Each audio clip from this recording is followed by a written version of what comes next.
Bonjour mes amis, en venant enregistrer cette vidéo, je me suis tapé un embouteillage monstre et il y avait un gars devant moi qui roulait extrêmement lentement et le feu était ouvert. C'est un feu extrêmement long. Une fois qu'il change de couleur, tu dois attendre une éternité. Le feu est ouvert, nous avions le temps de tous passer, mais il a fait quoi? Il a commencé à ralentir, juste au cas où ça passerait au rouge. Et en fait, dès que c'est passé au jaune, il a accéléré, il est passé, il m'a laissé bloquer derrière. Vous savez, en des moments comme ceux-ci, je comprends le projet de Bill Gates. Hein. J'ai sympathisé, je dois l'avouer, pendant 15 secondes avec son projet. En tout cas, voilà. Aujourd'hui, maintenant, je suis calmé. Et puis, j'aimerais vous parler d'une arnaque. C'est une vidéo dans l'intérêt des familles. Alors, on arrive chez vous, on frappe chez vous, on vous envoie des courriers, on vous appelle, peu importe. Et puis on vise qui? On vise en général des jeunes retraités, des gens qui soit vont bientôt partir à la retraite, soit qui viennent de partir à la retraite, qui ont encore de longues années devant eux et qui ont une propriété qui est peu ou prou payée, tout ça, qui aimeraient bien améliorer leur confort et tout. Et voilà ce qu'on leur sort. On leur sort des documents, des coupures de journaux. Une coupure qu'on leur sort, c'est l'État dit que les maisons équipées de panneaux solaires se vendent en moyenne plus cher que les autres, à toute chose égale. Ce qui est vrai d'une certaine manière. On ne vous dit pas tout, je vous explique tout à l'heure. Après, on vous dit l'État a des plans. L'État, par décret, on vous sort des décrets, tout ça, qui sont vrais également, vous pouvez les vérifier. L'État aide des propriétaires à installer des panneaux solaires sur leur toit. Ok? L'État aide. Donc, ce qu'on fait, on vous installe des panneaux solaires, et ces panneaux solaires vont être gratuits. Hein? Vous ne payez rien, c'est l'État qui paye. Hein? Il y a des plans écologiques, il y a des milliards qui sont dépensés par l'Union européenne et par l'État de votre pays pour ça. Donc, franchement, vous n'avez qu'à signer en bas de ce document et puis on s'occupe du reste. Vous avez des panneaux solaires gratuitement et vous augmentez la valeur de votre maison et c'est l'État qui paie. Vous et moi, nous payons beaucoup de taxes. Ça serait quand même justice si l'État voulait nous rendre un petit peu d'argent sous forme de panneaux solaires. C'est comme ça qu'on présente le plan. C'est comme ça qu'on va discuter avec les gens, qu'on va les entraîner à penser ce que je viens de vous dire, qui est complètement faux. Tout ce que j'ai dit depuis le début de la vidéo est faux. Alors, comment ça marche? Ça marche comme ceci. Au moment de signer, donc une fois ils sont bien dans le processus, hein, on est venu leur rendre visite, on a ramené des techniciens prendre des mesures, on leur a fait miroiter plein de choses, on leur a dit, vous savez, hein, on leur dit ça comme ça en aparté, l'État peut même racheter l'excédent de courant électrique que vous produisez, et vous pouvez même gagner de l'argent avec ça. Hein, ça peut parler à un retraité. D'accord? Ce qu'ils ne vont pas dire aux retraités, c'est qu'une fois qu'il va signer avec eux, ça va être le cauchemar. C'est que sa retraite ne sera plus la même. C'est que ce retraité va passer des années à payer des trucs inutiles, à courir les tribunaux, à envoyer des lettres recommandées avec accusé de réception, à se disputer avec son partenaire pour la décision foireuse qui a été prise, à pleurnicher chaque jour sur ses panneaux solaires. Alors, je vais vous dire l'histoire. Au moment de la signature, ils vont rapidement expliquer un truc d'escamotage à la personne. Ils vont dire, écoutez, juste pour qu'on soit d'accord, les panneaux solaires coûtent 50 000 euros. On va mettre 50 000 euros de panneaux solaires. Donc vous signez ici pour 50 000 euros de prêt. Le prêt est garanti sur la valeur de votre maison. Mais attention, vous ne payez pas. Le prêt est fourni par la banque, dans le cadre d'un schéma étatique. Et puis, vous payez par exemple en électricité, imaginons que votre facture d'électricité soit de 200 euros par mois, ben, cet argent ira sur le prêt. Ça signifie vous remboursez le prêt avec la facture d'électricité qui n'existe plus. Donc vous faites comme si vous continuez à payer une facture d'électricité, mais vous êtes en train de payer un prêt qui va donc aller vers la valeur des panneaux solaires. Donc c'est gratuit. Déjà, c'est pas gratuit quand tu prends un prêt de 50 000 euros. Okay, c'est pas gratuit. Mais on leur dit ça, c'est gratuit. Alors bon, on installe les panneaux solaires, les installateurs viennent, ils travaillent, ok, et ils partent. Très rapidement, le retraité va constater une chose. Va constater que ces panneaux solaires, vous savez, nous sommes en Europe, c'est pas partout qu'il y a assez de soleil pour alimenter ces panneaux solaires. Ça veut dire que le retraité va constater que ces panneaux solaires produisent, quand ils marchent, une fraction de l'énergie qu'on lui a promis. Donc, et de l'énergie dont il a besoin en réalité. De sorte que il va se retrouver à payer la facture EDF et payer aussi le prêt sur les panneaux solaires. Ça, c'est le premier point. Donc, ces panneaux qui étaient censés être gratuits, aujourd'hui deviennent un prêt qu'il faut payer. La valeur de la maison. La maison en pratique devient invendable. Alors, c'est vrai que si une maison est équipée, prenons deux maisons de factures similaires, de même surface, qui sont côte à côte dans la même rue, et que l'une d'elles est équipée de panneaux solaires, mais attention, des panneaux solaires complètement payés, de panneaux solaires qui font partie du lot. À ce moment-là, oui, la maison qui est équipée de panneaux solaires se vendra plus cher. Peut-être qu'on peut installer 50 000 euros de panneaux solaires sur sa maison et la vendre 20 000 euros plus cher. Possible. Par contre, attention. Quand les panneaux solaires correspondent à une dette, et cette dette est garantie par la valeur de la maison devient invendable. Parce que tout acheteur qui arrive pour acheter ces panneaux solaires, il va réaliser qu'il faut qu'il prenne le crédit aussi. C'est un crédit des fois à 20 ans, avec des conditions pas très avantageuses. Alors, tu peux toujours trouver quelqu'un prêt à prendre la maison, mais il dira non, moi les panneaux solaires ça m'intéresse pas, surtout que je vois que vous payez encore des factures d'électricité, ça produit rien, il fait gris, la maison n'est pas orientée correctement pour que des panneaux solaires marchent. Moi, je ne vous prends pas la maison. Donc, en fait, la maison devient invendable. Ça signifie ces retraités qui pensaient peut-être plus tard se déplacer vers le sud ou aller vers un autre endroit ou autre en vendant, ils réalisent soudainement qu'ils sont coincés, que ce n'est pas vendable. Okay. Très souvent, ces panneaux solaires ne marchent pas. Ça veut dire quoi? Ça veut dire qu'en fait, on va leur installer des panneaux solaires, très souvent cheap, de mauvaise facture, avec des régulateurs de mauvaise qualité. Et en fait, ils vont tomber en panne, les uns après les autres. Il faut téléphoner, passer des heures au téléphone, attendre des semaines pour qu'un technicien voie et dise « Ah oui, je vois, mais vous savez, on a plein de clients, cette pièce, elle saute partout, elle est en rupture en ce moment, je vais essayer de vous en obtenir une dans 2 mois. » Donc, il continue à courir. Pendant ce temps-là, les panneaux solaires ne marchent pas. Encore, plus loin.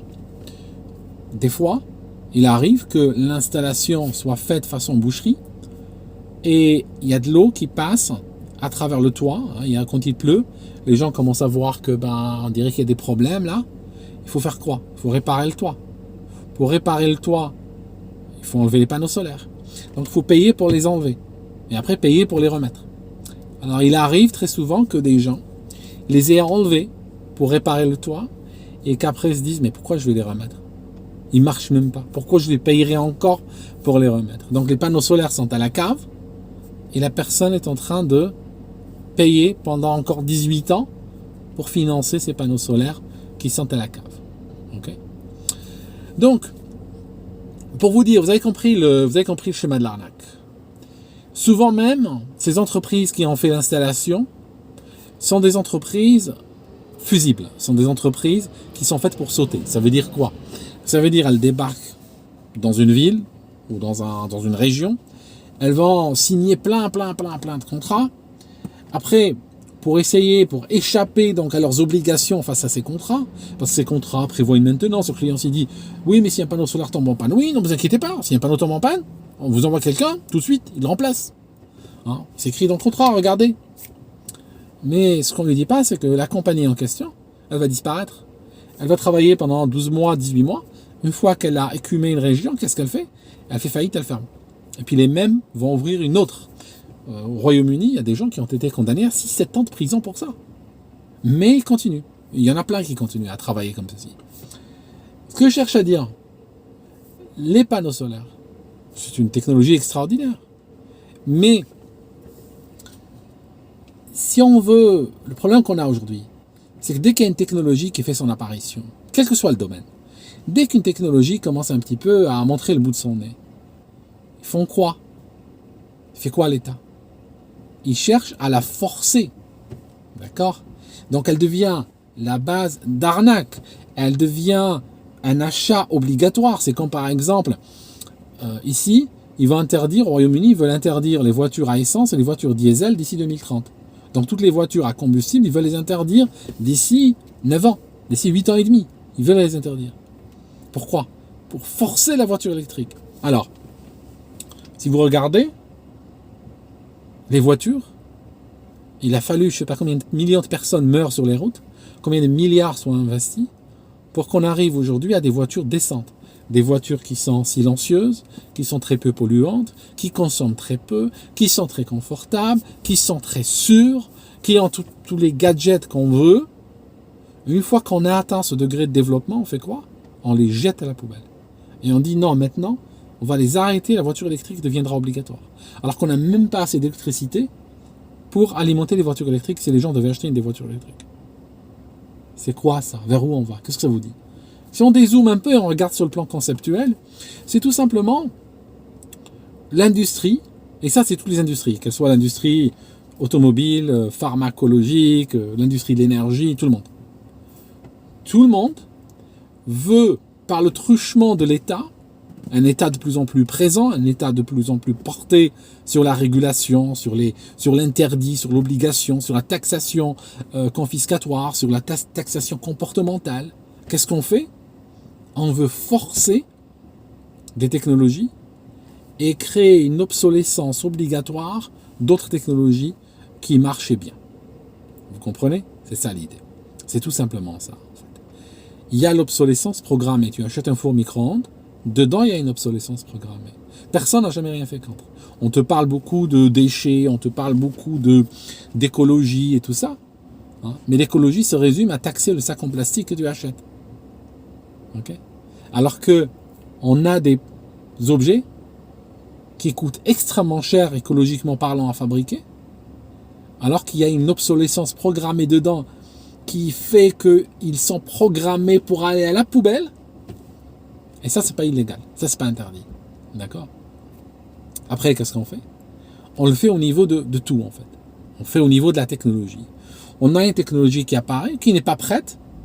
Hein? Elle peut être prête avec le temps. Si on laisse le cycle naturel de l'économie fonctionner, cette technologie va avoir deux sorts. Soit c'est une technologie qui est mauvaise, elle ne sera jamais plébiscitée par le marché, le consommateur ne verra jamais l'intérêt dans cette technologie et elle disparaîtra. Il y a eu des technologies comme ça qui ont disparu, qui n'ont jamais intéressé qui que ce soit. Et puis, il y a l'autre option, qui est l'option heureuse pour cette technologie. Elle pourra même supplanter des technologies existantes. Parce que les gens diront, waouh, si c'est comme ça, moi j'achète ça tout de suite. Mais on ne veut pas ce cycle-là. Ce qu'on veut aujourd'hui, c'est un cycle d'obsolescence forcée. Parce qu'on est dans une économie qui a besoin, qui devient addict à la croissance. C'est une économie qui veut de la croissance. Alors, quand par exemple, tu veux vendre des automobiles, imaginons, tu arrives ici au Royaume-Uni, toutes les automobiles, je suis dans un parking de supermarché, les voitures qui sont autour, je vois aucune ancienne voiture. Elles sont toutes neuves. Il y a une voiture hybride garée là, il y a une Ford là-bas, il y a une Volvo là-bas, 68 la Volvo, 2018. Il y a une Mercedes ici, 2018 également. Donc, imagine tu veux vendre des voitures. Et je ne parle pas d'un vendeur. Imagine, tu es à l'échelle d'une grande entreprise. Et tu veux vendre des voitures dans un marché qui est saturé comme ça. Tu fais comment? Tu peux pas, c'est très difficile. Donc, une des techniques pour obtenir de la croissance sur des marchés où tout le monde est content, hein, avec son produit, c'est créer une obsolescence forcée. C'est prendre toutes ces voitures qui sont là, les interdire,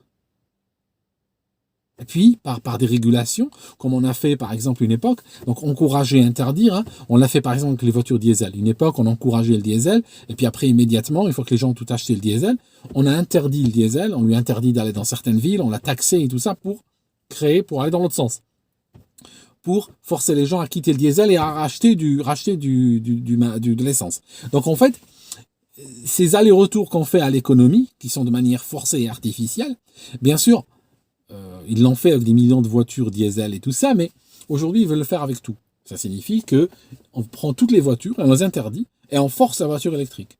Et plus tard, on dira oui, mais la voiture électrique, tu sais quoi, elle pollue, il y a des métaux rares qui sont nécessaires, c'est extrait dans des pays où il y a les enfants qui travaillent et tout ça, donc ça c'est intolérable, on fera semblant de découvrir tout ça. Hein. Elle a finalement une empreinte écologique, quand tu regardes sur toute sa vie, elle a une empreinte écologique terrible, et donc on va la taxer. Classique. Et ça, on le fait sur tout. Tout. On peut un jour, par exemple, t'interdire l'aspirine parce qu'elle coûte 1 euro la boîte. Hein. Et encore, avec 1 euro la boîte, c'est très gagnant. Ici, je peux te montrer des supermarchés avec de l'aspirine à 25 centimes la boîte. Et ils sont gagnés encore là-dessus. Ça signifie qu'elle doit coûter probablement moins cher à produire que le packaging qui est autour et que le transport qui a servi à la ramener dans ce supermarché. Elle coûte rien. Mais potentiellement, demain, on peut te l'interdire et puis on peut téléphoner aux gendarmes et leur dire allez la saisir. Et ils viendront la saisir pour ton bien. Et le lendemain, si tu as mal à la tête, on peut te dire non, maintenant tu dois acheter cette boîte d'un autre produit, et puis on te dira c'est 300 euros la boîte. C'est comme ça. En fait, nous sommes aujourd'hui dans cette logique en Occident. Surveillez ça à tous les niveaux. En fait, toujours, ne restez jamais sur le particulier. Toujours quand vous voyez une situation particulière, essayez d'identifier les schémas de la situation. Mettez des schémas de la situation, et puis après, prenez ces schémas-là, tournez autour de vous et regardez s'ils ne peuvent pas s'appliquer ailleurs. Et de manière très intéressante, vous allez voir qu'ils s'appliquent un peu partout. C'est comme j'ai dit l'autre jour à ma fille, j'étais chez le dentiste. Ma fille, vous savez, elle a 3 ans et demi maintenant. Elle parle et tout ça. Bon, enfin, elle ne tient pas de conversation encore, mais elle parle, elle fait des phrases. Et l'autre jour, je lui ai dit, j'étais chez le dentiste. Elle m'a dit, pourquoi tu as été chez le dentiste? Je lui ai dit, parce que voilà, je ne me suis pas brossé les dents, donc j'ai été chez le dentiste. Et voilà, si tu veux ne pas aller chez le dentiste, tu dois aussi te brosser les dents. Ah, d'accord, je vais me brosser les dents. Et quelques jours plus tard, elle m'a dit, tu sais, maman, elle a été chez la coiffeuse. Je dis, pourquoi? Oui, maman a été chez la coiffeuse parce qu'elle ne sait pas brosser les cheveux. Voilà. Vous voyez, c'est toujours... Bon, l'idée là, c'est vrai qu'elle s'est faite piéger, mais vous avez compris l'idée. Toujours partir schématiser les situations, enlever le particulier dedans, puis après essayer de regarder si ça s'applique ailleurs. Et vous allez voir des schémas extrêmement intéressants qui sont très révélateurs un petit peu sur la société dans laquelle nous vivons, malheureusement. Voilà mes amis, je vous laisse, et puis je reviens un autre jour. Je suis un peu en hyper ces derniers temps, hein. Vous savez, je fais beaucoup de vidéos, mais je suis un peu comme ça. Du moment que j'ai des idées en tête, du moment que ça boue là-dedans, j'ai envie de partager, je fais des vidéos. Ça peut m'arriver après de disparaître pendant un mois, hein. Ça m'arrive. Voilà. À bientôt.